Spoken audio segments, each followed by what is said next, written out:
Hey everyone, welcome back to The Explainer. We're diving straight into a massive macro-level journey today. We're looking at how these colossal empires rise up, overextend themselves, and then just collapse under their own monumental weight. It's really a story about the sheer momentum of history and how one ruler's decision can literally trigger a geopolitical avalanche centuries later. Because you gotta wonder, right? How do empires that have stood for hundreds of years just vanish practically overnight? And how exactly were the borders of modern Europe forged in only a few decisive decades? That is the big question we're tackling today.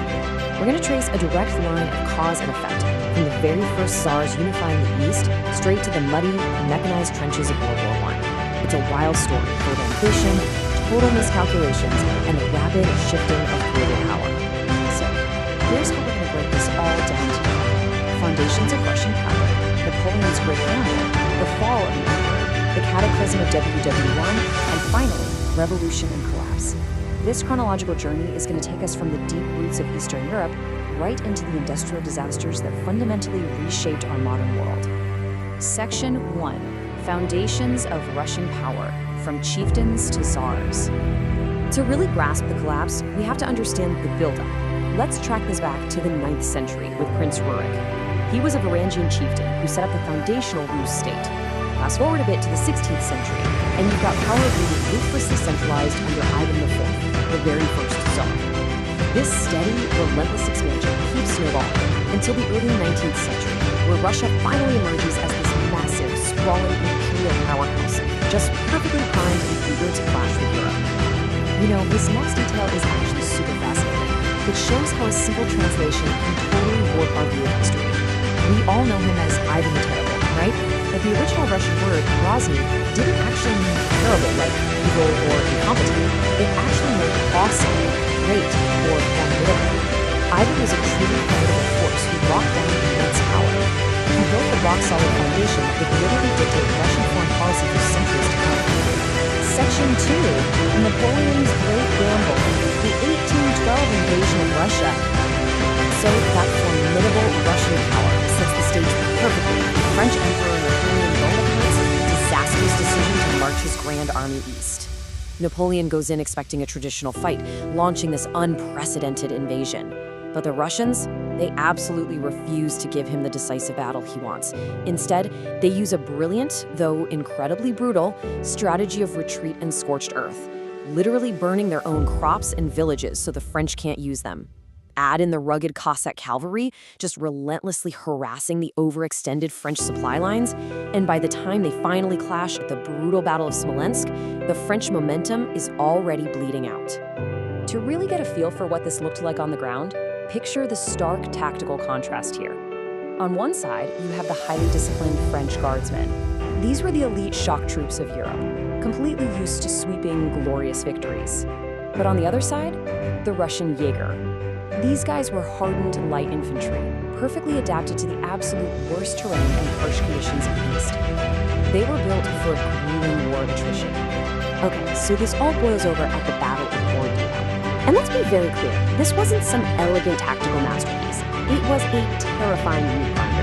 The fight for the Great Red Redoubt alone saw tens of thousands of men perish in just a few hours. When the smoke cleared, Borodino left the French army technically victorious since the Russians eventually withdrew, but they were fatally weakened. They were exhausted, depleted, and sitting ducks for the fast-approaching legendary Russian winter. Section 3. The Fall of an Emperor, the Sixth Coalition, and Leipzig. Napoleon's total failure in the Russian snows was the ultimate catalyst. It triggered a massive domino effect across the whole continent. Let's look at the rapid, chaotic timeline of his collapse. He's got two major crises strangling his empire. Down south, you've got a bloody guerrilla war in Spain, draining resources after battles like Talavera.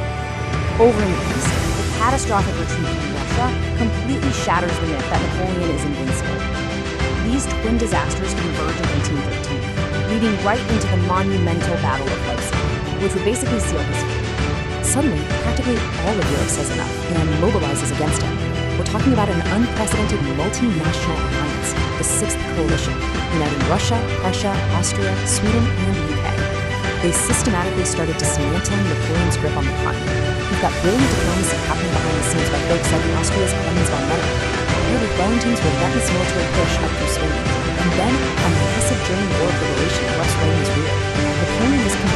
boxed in. So how did we actually lose at Leipzig? Let's break down the tactical steps of what's really known as the Battle of the Nations. It was a nightmare for the French. First, the Allied army of Bohemia manages to encircle them. Then, in a completely shocking twist, Napoleon's Saxon allies literally defect in the middle of the battle and march over to the enemy.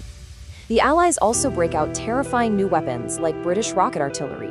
And the final nail in the coffin? A premature explosion destroys the only retreat bridge, trapping tens of thousands of French troops. It was a total, catastrophic collapse. Section 4, the cataclysm of WW1, industrialized warfare consumes Europe. Now, the peace set up after Napoleon's defeat actually held a delicate balance for decades. But fast forward exactly 1 century, and the very borders forged by that old conflict shatter entirely. We move completely away from the 19th century tactics of cavalry charges and muskets, and the world is thrust into a terrifying new era of mechanized slaughter. It all ignites with the execution of the German Schlieffen Plan, instantly sparking a global struggle stretching from the Balkans to the Pacific. Millions of men were forced into the unprecedented, muddy horrors of trench warfare, where machine guns and heavy artillery dictated terms of survival. 1916. That one year really stands as a bleak monument to this horrible new reality. It was the year of the Battle of the Somme. We're talking about a staggering, almost incomprehensible volume of human lives lost, literally just to gain a few yards of completely ruined territory. The sheer scale of this attrition was something these old traditional empires were simply not built to survive. And when the guns finally fell silent, the resulting Versailles Treaty didn't just end the war. It acted as the final nail in the coffin for several absolute empires that had been around for centuries. The Austro-Hungarian, the Ottoman, the German, and of course, the Russian Empire. The geopolitical map was violently erased and drawn all over again. Section 5, Revolution and Collapse, the birth of the Soviet Union. So, what actually happens when the strain of a colossal industrialized war is just too much for a nation's foundation to bear? Well, revolutions don't just spring out of nowhere, they simmer. The earliest sparks in Russia were actually lit way back in the 19th century by the Decembrists. But it was the unbearable, winding strain of World War I that stretched the Russian Empire to its absolute breaking point. This is what allowed Vladimir Lenin to lead the 1917 revolution. That plunged the nation into a vicious civil war against anti-Bolshevik forces led by figures like Admiral Kolchak, and it ultimately resulted in the Soviet Union being fully established by 1922. It was the ultimate explosive result of centuries of imperial pressure finally learning the realities of modern war. If we take a step back and look at the macro level journey we've been on, it's pretty incredible to see it laid out like this. From the Tsardom under Ivan the Terrible, consolidating the Rus, to the massive Russian Empire under Tsar Alexander I with Napoleon, to the Soviet Union forged by Lenin in the fires of World War I, the state structure evolves dramatically, right? The ideologies completely shift. But massive existential conflict, that remains the eternal catalyst for change. Yet the legacy of the Soviet Union itself would eventually face its own collapse decades later. It really proves the core theme of our deep dive today: absolutely no empire, no matter how vast, powerful, or formidable, is ever truly immune to the unstoppable domino effect of history. What you absolutely need to take away from this explainer is that history is never just a boring series of isolated events or dates to memorize. It's a continuous, deeply connected chain reaction of momentum and consequence. The decisions made by a medieval chieftain literally ripple forward through time to meet the artillery shells of a world war. So I'm going to leave you with this provocative thought to ponder the next time you look at a map of our modern world. When the dust finally settles on these massive global conflicts, are those old empires really gone, or do they just change shape? Thank you so much for joining me on this deep dive into the domino effect of empires. Keep questioning, keep learning, and I'll catch you in the next explainer.